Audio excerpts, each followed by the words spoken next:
Title: सियार और ऊंट की कहानी। बहुत समय पहले की बात है। एक जंगल के पास एक नदी के किनारे एक चालाक सियार और एक भोला ऊंट रहते थे। एक दिन सियार को खाने की इच्छा हुई, लेकिन उसके पास कुछ नहीं था। उसने सोचा कि ऊंट को साथ लेकर कुछ खाने का इंतजाम किया जाए।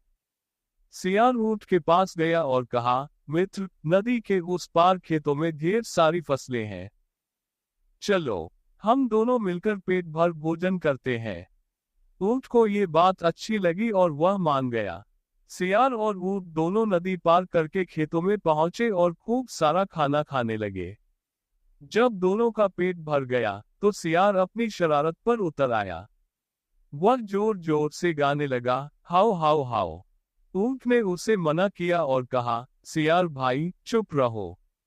किसान जाग जाएगा और हमें पकड़ लेगा। लेकिन सियार ने उसकी बात नहीं मानी और जोर जोर से गाता रहा। किसानों ने शोर सुन लिया और डंडे लेकर आ गए। उन्होंने सियार को भागते हुए देखा और फिर ऊंट को पकड़कर उसकी पिटाई कर दी। किसानों के जाने के बाद सियार वापस ऊंट के पास आया। ऊंट दर्द में था, पर वह कुछ नहीं बोला।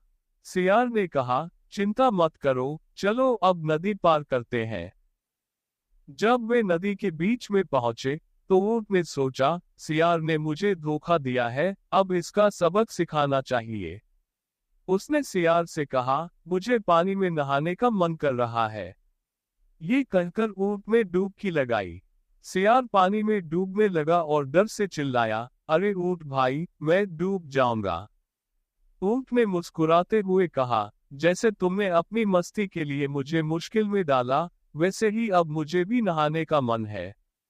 सियार ने अपनी गलती समझी और माफी मांगी। इसके बाद ऊंट ने उसे किनारे तक पहुंचाया। सीख: इस कहानी से हमें ये सीख मिलती है कि जैसे हम दूसरों के साथ व्यवहार करते हैं, वैसा ही व्यवहार हमें भी मिलता है। दूसरों के साथ ईमानदारी और सच्चाई से पेश आना चाहिए।